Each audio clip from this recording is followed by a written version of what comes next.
my friends. I am back from Disneyland and I am ready to throw out so much content at you guys. It's insane. And that includes one of my favorite videos that I get to make every month. It's the nifty Blu-ray haul right here. I've got 3 new releases and 3 smaller little things that I found along the way.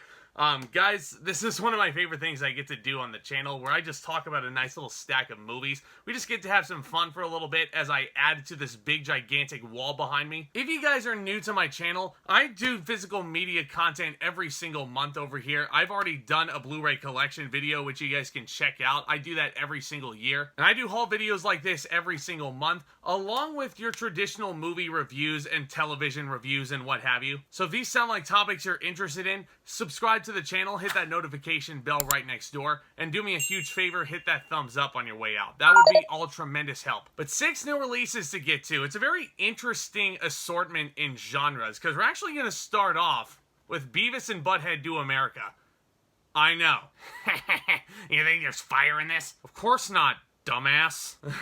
These 2 guys are just hysterical. And I can't believe it took me this long to finally buy this on Blu-ray. I very much enjoyed this movie/special. I think I prefer Do the Universe over this, which I actually do have a full review of on the channel, but as it is, this is really, really fun. We're gonna get into some scary stuff, especially as you go towards the month of October, which, holy shit, it's October. But here it is, Trick or Treat, a movie that I've never seen before, but so many of you lovely viewers have requested that I watch this, and I can't wait to, finally. A lot of people call this a Halloween classic, and it does look like a very spooky little cover right here, so I cannot wait to sink my teeth into this. I'm a big horror fan, and anytime I get a new scary movie in front of me, I am all in. Speaking of horror, we have the Omen Collection, all 4 of them in this nice little slim case right here.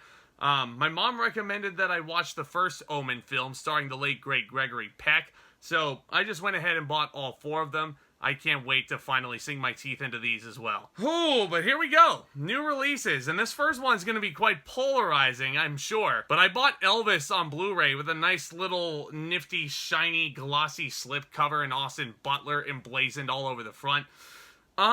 This is a movie that I feel is very backloaded. The second half of Elvis, absolutely tremendous, and Austin Butler's performance is phenomenal. I will be very, very shocked if I do not see him on the Academy's list for Best Actor nominees. But the first half, I feel like, was very much more so a director's showcase of Baz Luhrmann being like, hey, look how cool and stylistic this movie is, instead of focusing on Elvis himself and his story. That didn't really happen until the halfway point when I saw this the first time, but maybe that's just me seeing things the first time around. Maybe I need to give this another chance, but I don't know. I liked it. I didn't love it like I wanted to, though. This next movie I absolutely loved. It was Lightyear. Basically, this is the movie that young Andy watched when he was a kid, and the toy that he received on his 8th birthday in 1995 was based from his favorite movie, voiced by Chris Evans. But no, Lightyear, joking aside, was a lot of fun. I think Chris Evans was a phenomenal choice to voice this character.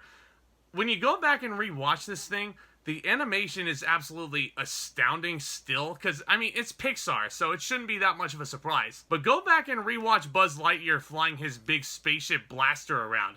You can actually see the sweat perspirating off his forehead. It's insane. But there were a lot of people I noticed quite indifferent towards Lightyear. I actually loved it. It was one of my most anticipated projects coming out of the big pandemic D23 convention. And man, it lived up to the hype for me as a huge Toy Story fan. Speaking of projects that really lived up to the hype for me, but not a whole lot of other people, Thor Love and Thunder. I got the Best Buy exclusive steelbook for this, and I mean, it's just really, really awesome with Thor on the front. You have the mighty Thor played by Natalie Portman on the back. This movie did Natalie Portman right, finally, in a Marvel movie. And I felt like this is the movie that portrayed Thor and Jane's relationship the best. I thought Taika Waititi did a great job directing this movie, so I will not accept any Taika slander in the comments. And there's honestly a part of me, I'm going back and forth still, but there's a part of me that thinks this is better than Ragnarok. I know, Ragnarok is an instant classic, and I love that film.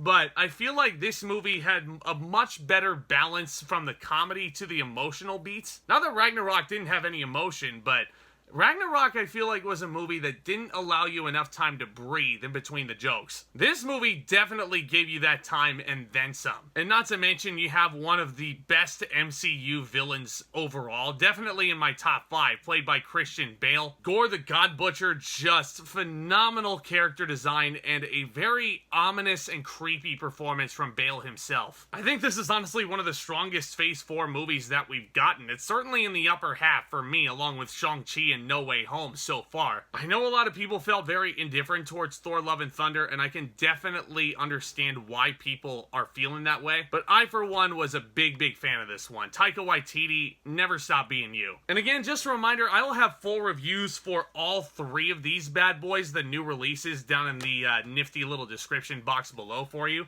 But that's it. That's the entire haul. Only 6 titles added to the collection. I understand it's not a gigantic haul, but judging from the new nifty shirt that I got, I was in Disneyland this past week. It was a lot of fun, but I'm very excited to be back home and getting this content back out to you guys on a more consistent basis. So if you're new, once again, one final reminder, smash that subscribe button, hit that notification bell right next door, and hit that thumbs up as well, because you're not going to want to miss the stuff I'm coming out with in October. That includes all 13 titles that I've selected for this year's Halloween special. It's going to be a grand old time talking about some scary movies, along with much more, guys. Y'all are the best. Thank you all so very much again for your continuous support. And with all that being said, Back Talk, commence!